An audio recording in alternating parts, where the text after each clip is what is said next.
Let me start off with just a quick couple of explanations. My name is Eric Helland. As you might notice, we are the non-camping group. That is who is here today. There are a large number of people that usually occupy, well, those pews, that are currently somewhere fairly high up camping. Randy is with them this week, as is his family. So I agreed to preach this Sunday, and Randy's also gone next Sunday, which actually makes this my first ever series. So I am preaching 2 sermons, and I have decided that since I'm doing that, they're going to be linked, and this is going to be a series. I want to start off with something of a thank you. I really wanted the cross to be visible for what I want to talk about for the next 2 weeks. Because what I want to talk about is Christ and culture. And I want to say some difficult things. We're entering a discussion as a church about how we bring our message out to the world as a church, what we need to do as a church. And we're going to do that in the fall. But I thought I would take this opportunity to just talk about this. And so I want to talk today about the culture we're sort of living in. And then I want to talk next week about how, and this is going to give away the end of the sermon, if you will, how the culture we live in today actually mirrors a lot the culture of the first century church, the church that the books of our Bible were written to. And I think it's really important as we have that discussion that we have this on our mind. Now, maybe it's important that we always have this on our mind, but I think it's particularly important that we do this.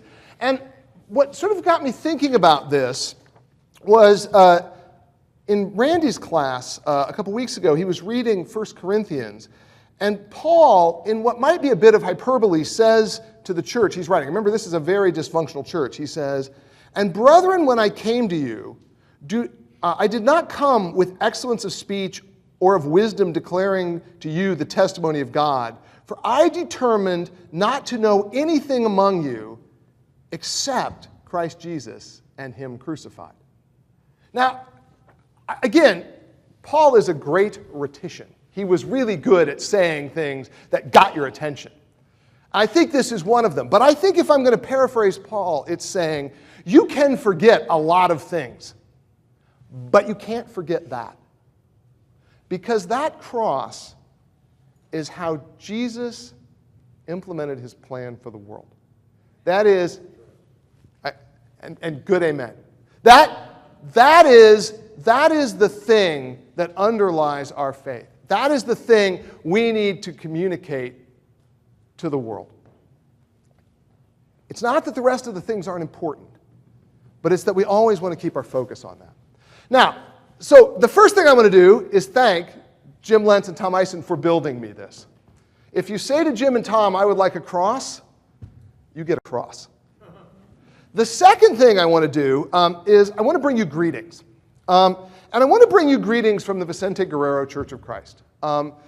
James, Mike Dortnack, and the Klein family and I went down. We were sent out from this church down to Vicente Guerrero. And for those of you that don't know about this ministry, we have a contact person with a woman named Carly. Carly used to be Carly Dallas and is now Carly something else that I can't remember because she got married a little while ago. But Carly has put us in touch with a number of people there just to give us ministries where we can help. And we were met down there by 65 other people from 5 different churches. Let's see, Indiana, Newburgh, Indiana, Yuma, Arizona, one in North Carolina, one in South Carolina, and one in Florida. Lots and lots of people down there. And I mean this in the kindest way. James Pinheiro is an amazing man. I demand an amen on that one as well. Thank you. James does really amazing work down there, and he is a force of nature, and I mean that in the kindest way. He is one of these people, he's going to go down, and he's going to get things done, and he's going to get things organized. And what he found was, through Carly, was a place called El Buen Samaritano, which even if you don't speak Spanish, is pretty clearly the Good Samaritan nursing home. And there's a man there named Juan.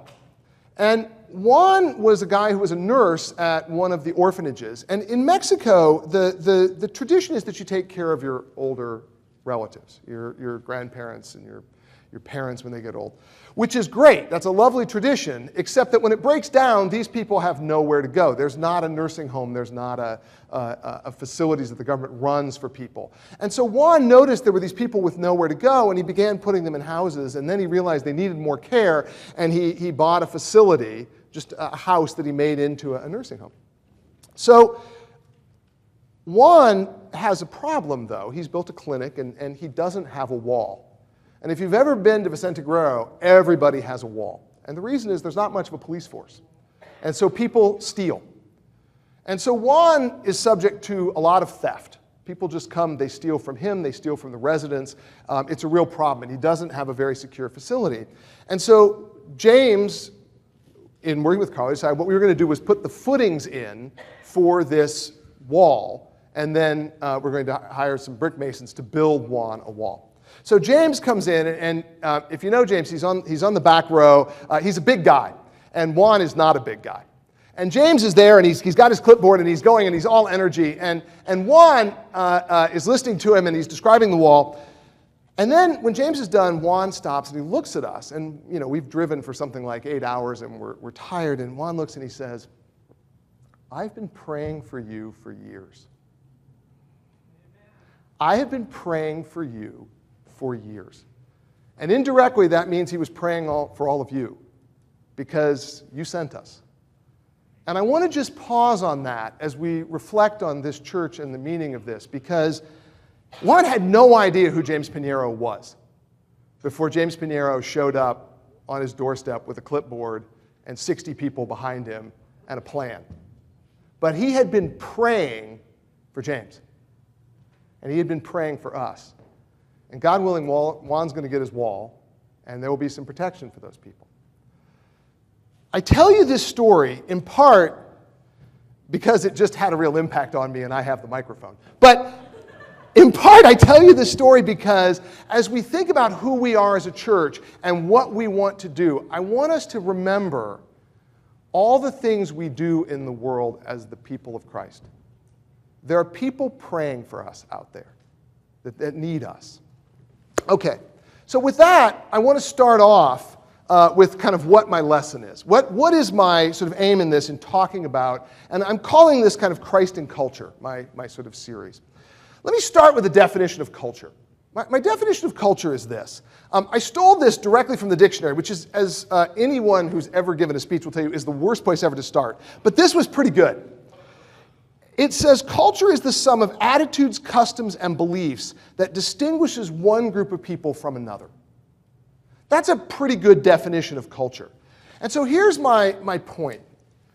I think for most of the history of the U.S., we have had a homogeneous culture, at least from the point of view of the Christian church.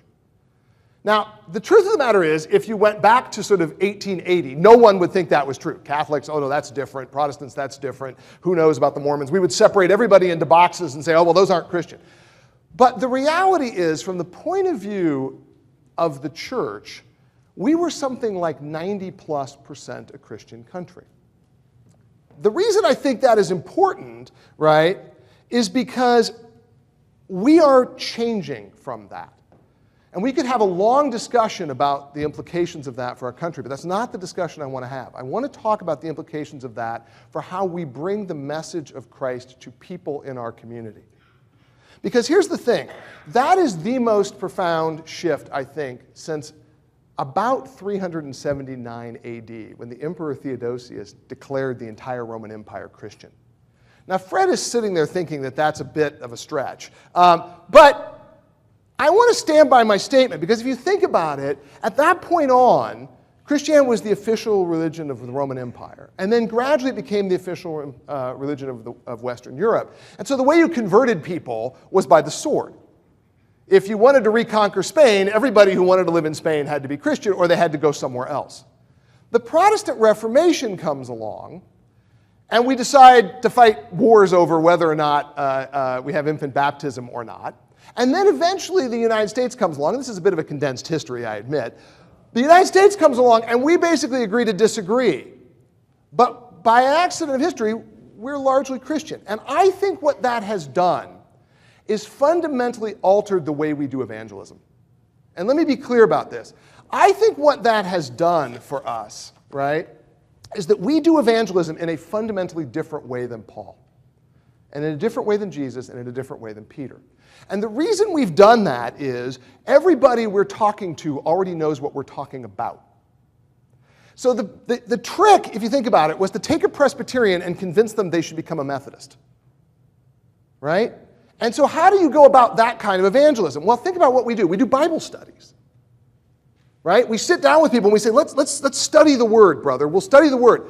But what I'm trying to do is convince you that my interpretation of the Word is correct. You wouldn't start there. If I came to you and said, let's study the Quran together, your response, I suspect, would be, why would I bother to study something I don't believe in, right? I'm not going to find evidence in the Quran that convinces me that you're right. It's important to note the Bible, Paul didn't do Bible studies with people. We do this because the people that we are ministering to already know something about being Christian. We do things like knock on doors. And we give people pieces of paper that say, come to church. That presumes somebody has any idea what coming to church means, right? That presumes that somebody has some idea of what we're asking of them. Notice that's not how Paul did evangelism. Paul went and worked with people. He built up relationships. He explained these things to them in small chunks, bit by bit. I think the third thing, and I want to come back to this later, is we're really good at teaching children about Jesus. But when we encounter someone who does not understand Christianity, we approach them as if they're 5. Because that's how we know what to do, right?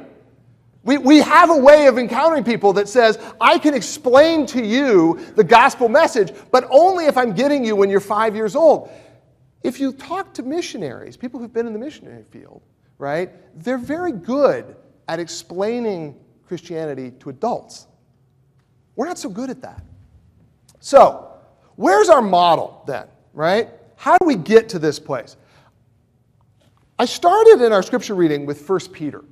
1 Peter is a fascinating passage, and the one I have read, I first encountered it, and I have to tell this story because, again, I have the mic. But the story is that when I was in church, the church I was in the late 70s, was having a real conflict between people who supported Jimmy Carter and Ronald Reagan.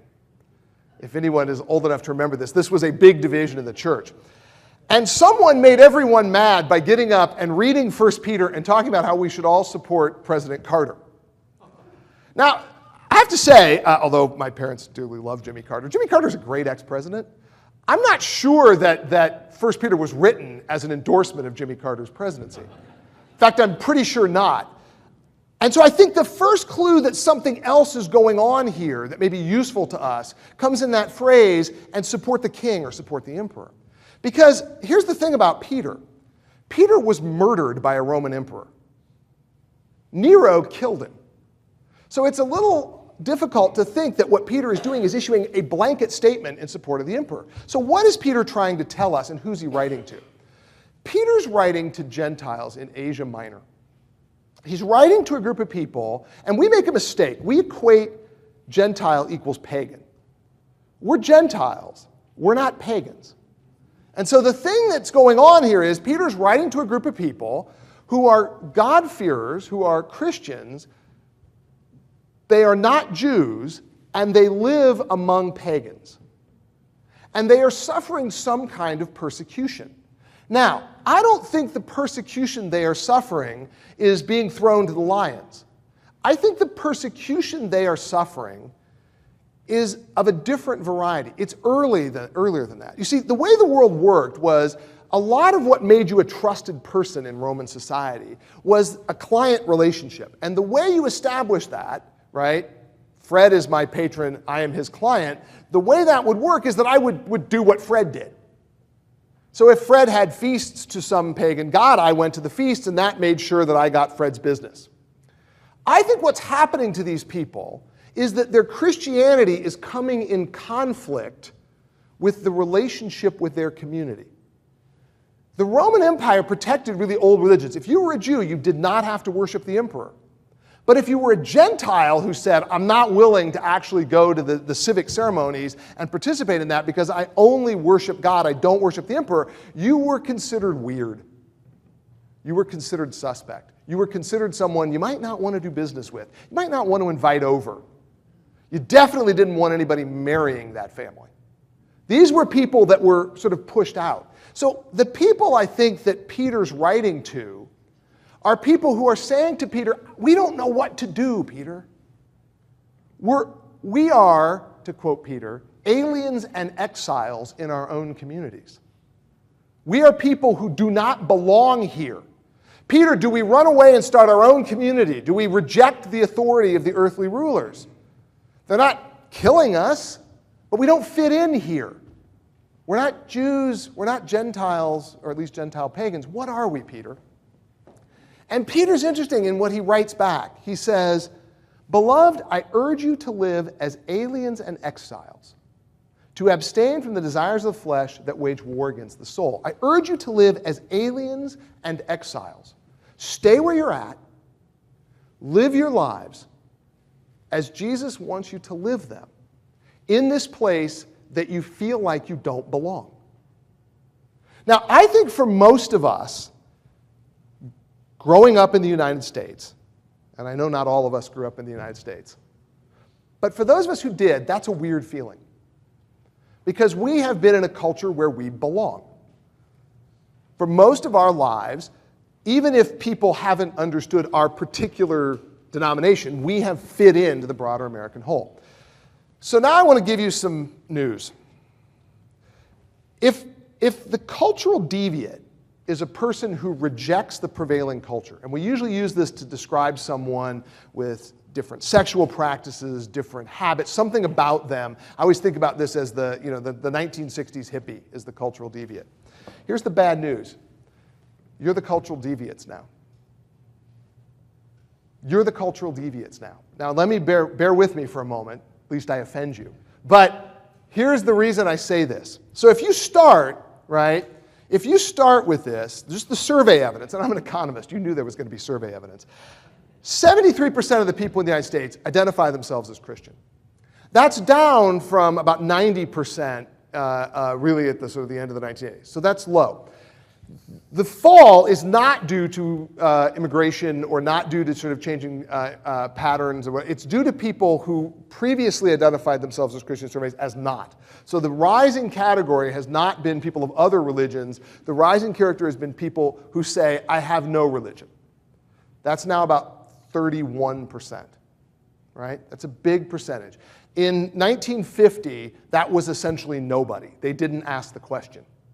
Everyone said, I'm either Christian or I'm something else. Nobody said I don't have religion. 73%, though, I think masks some really important differences, right?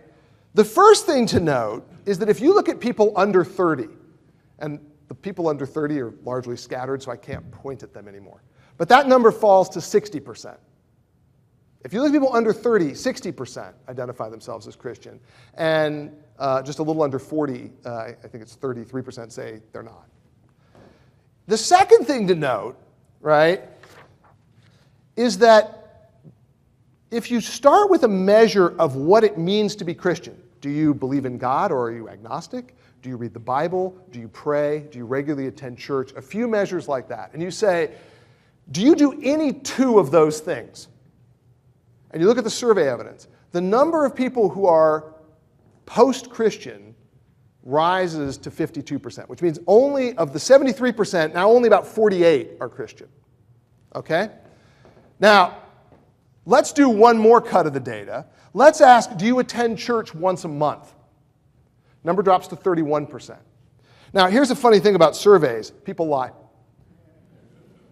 And they lie about things particularly they feel like other people might judge them on. And so if you then follow up the question and say, okay, do you go to church once a month? What was a hymn you remember from the last service? The number goes down to about 20%. 20% attend once a month. I look around at people I meet here every week, and if you look at people who attend weekly, that number is 15% of the US population now. Any religious service. Now, just to put this in perspective, 13% of the US population never uses the internet, and 8% smoke pot regularly. So if you mark those as a sign of deviance, folks, we're there. We are odd, right? We are non-internet using pot smokers. Okay, not really, but you get my point, right? Of behavior that people in a culture will view as odd and distinct, the fact that we regularly attend church marks us as fundamentally different from the rest of our culture. That is a profound change, folks. And it's a profound change that's taken place in most of our lifetimes here. Okay? The point I'm trying to make is, if we want to bring this message to a wider culture, a lot of what we think about church, and a lot about the way in which we do church, and a lot about the way we think about reaching people, which I'll be honest, for me, was all formed in the 1980s. That's what I think about, right? I think about being a young man in the 1980s and the culture of the 1980s, and that is how I think about reaching people, right? And what I'm telling you is we need to be very suspicious of that.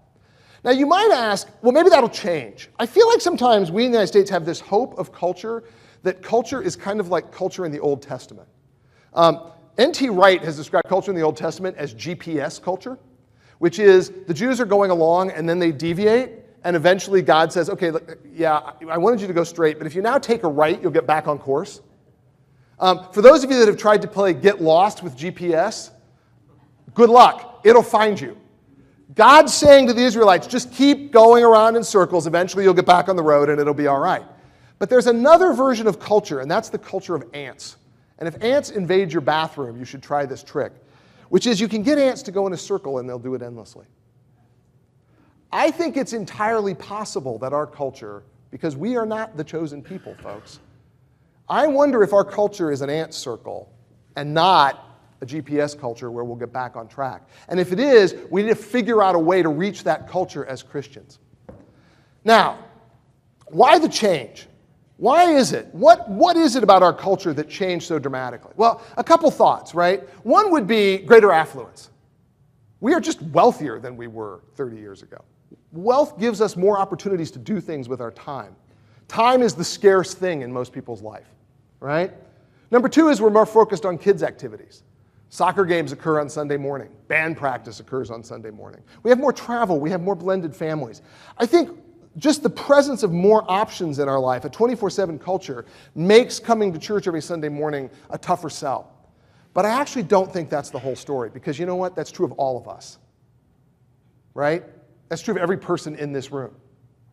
I think the issue, more fundamentally, right, is that we are now a culture that without guilt. And here's what I mean by this. This is the point where the elder sort of clucks and says, or a culture without guilt. I mean that I think most of us had, growing up, a very strong sense of things that were right and wrong defined by forces larger than us.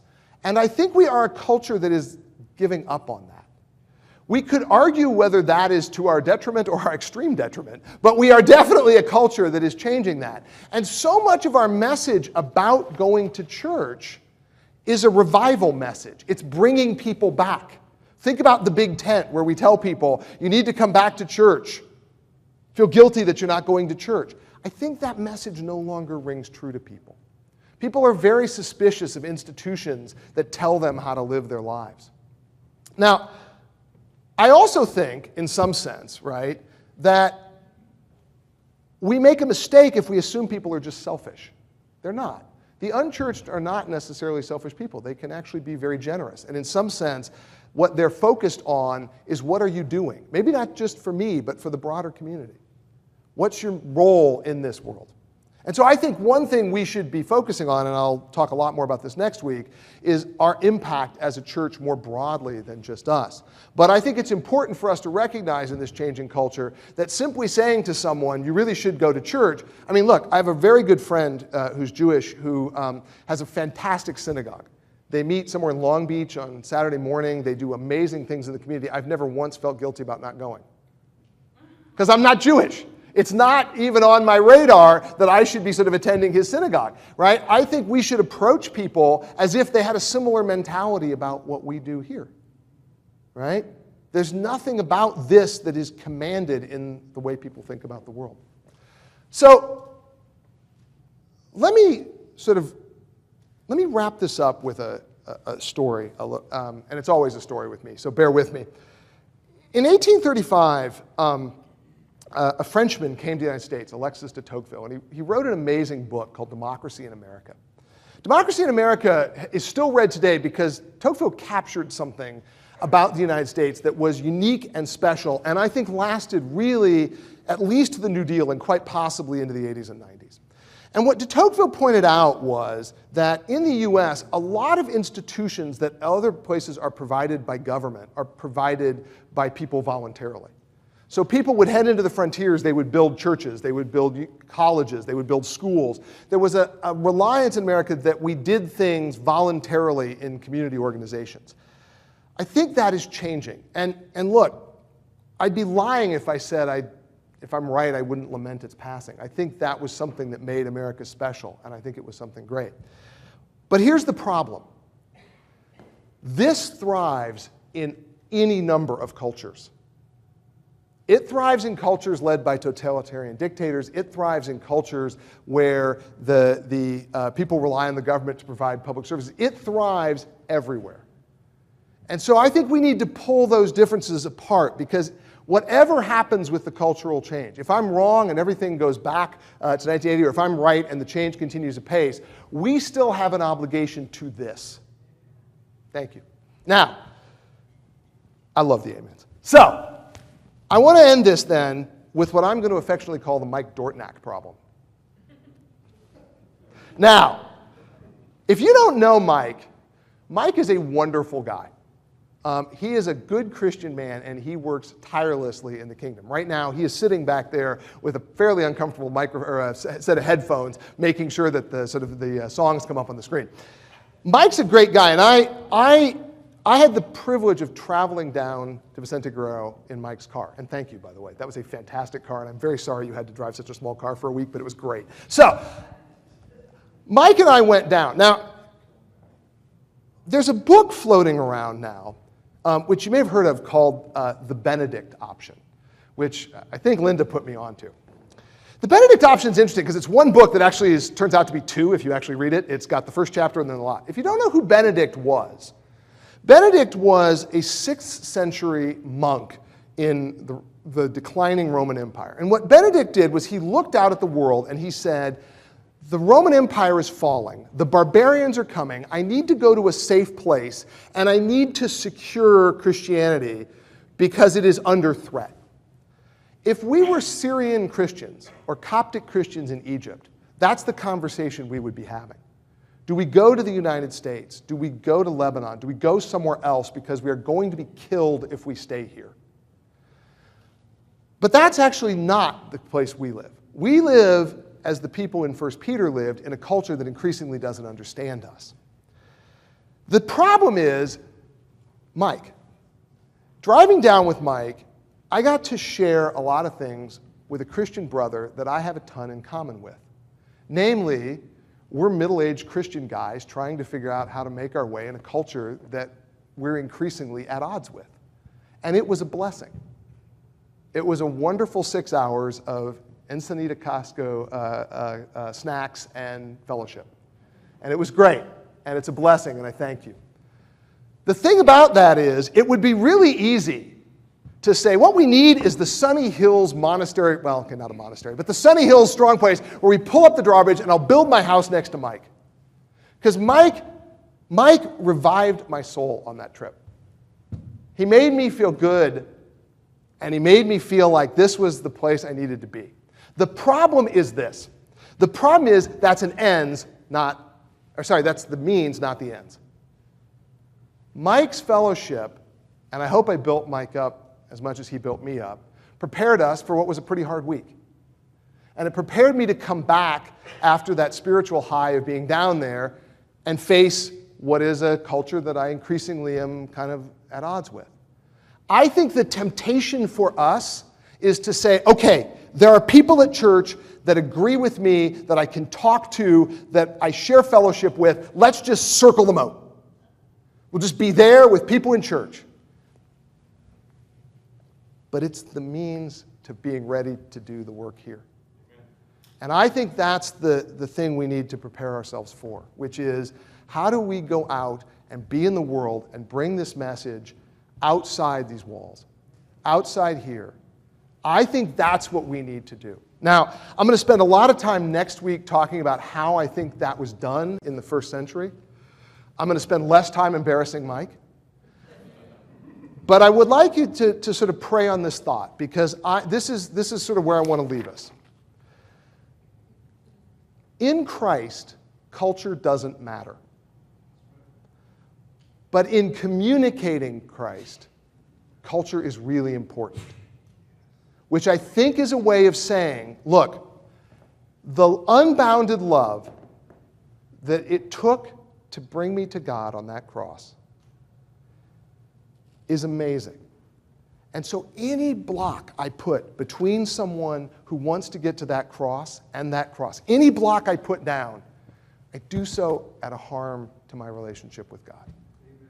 And that's a hard lesson, folks. So I'd ask us all to pray on that. I'd ask us to think about that in our coming fellowship, and I will now stop talking. Thank you.